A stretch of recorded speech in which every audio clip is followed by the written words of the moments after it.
So today I want to share with you my thoughts about passive income and the flaws of passive income. Because a lot of people think when they have an investment property, they lease it out to a tenant and they passively receive the money. No thought at all. They can kick back completely, not have to do a single thing, and the money will keep flowing in. The truth is, the environment changes all the time. If you're not updating your building, keeping up to today's trends, you're not going to be bringing in the right tenants. You're not going to be bringing in the top market dollar for your investment. So it's not really passive, because you really do have to be active and keep up with what's on the market.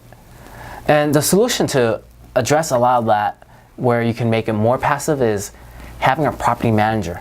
So I already do property management for a lot of my clients, and that helps them make their investment actually passive. But when you're not using a property manager, you have to actively go out there and check on the toilet every single time, going out there and collecting the rent, chasing down the tenant for rent.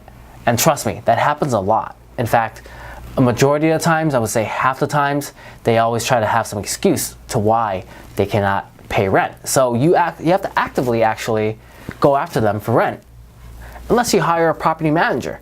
Because that's what the property manager will do. They'll go out there to schedule any services that are needed. They'll go and chase the tenant for rent. Hey, what's going on?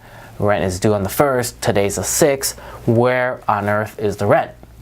So it's not really that passive. So that's why I want to bring that up. If you are looking to get passive income, you need to make sure that the income that's coming in, or the potential for that income to come in, is enough to cover the payment for a property manager.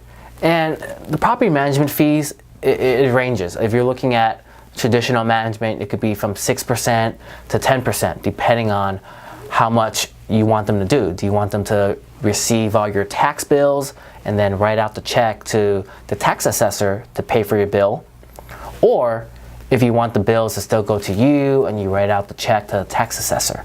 And then when you're thinking about passive income, you need to think how long-term it can be. Because if you're in an area where, let's say you were in Texas and you bought an income property where the returns were great, it was very high, and then back when they were still having a lot of oil businesses, a lot of oil activity, and all suddenly the oil industry dries up. And let's say you have a 30-year plan where it pays off in 30 years, but the industry dried up in 10 years and no one's renting properties there anymore. Then hey, who cares? I mean, you may have high return in the beginning to cover your debt payments, but in the long run, if it doesn't pan out, you may not really be getting all that passive income you want, because if you can't get back your principal, it's not really a good investment. So another part of passive investment is you really have to see whether it pans out in the long term.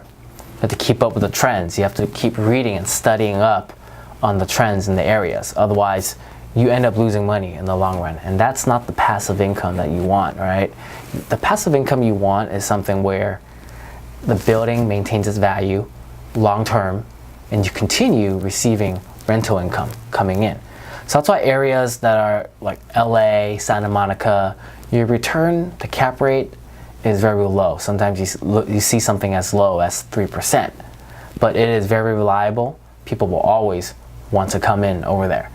And that really does become a little bit more passive, because, well, you should be updating your apartment. But let's say you don't update your apartment, the curb appeal on the front doesn't keep up with the trends. People will still run a rent over there because it's such a great location. It's by the beach, the air is nice, friendly people are around, you can walk your dog any time of the night and still feel safe for the most part. So you do pay more of a premium, and that really becomes more passive. So that's something to keep in mind. How passive is your passive income? Because to a certain point, it's not really passive. To a certain point, it's almost like a job that you have to work on. In fact, it could be more stress and more of a headache than your actual job that you're doing 9 to 5. If you still work 9 to 5, most people aren't anymore. So those are my thoughts. I wanted to quickly share my thoughts about passive income, because I've seen the flaws of passive income, and I do property management all the time, and I've seen people who do not use property management.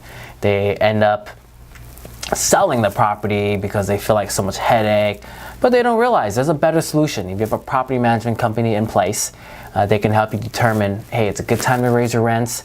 It's great for me to go chase down the tenants for rents, and it really becomes passive.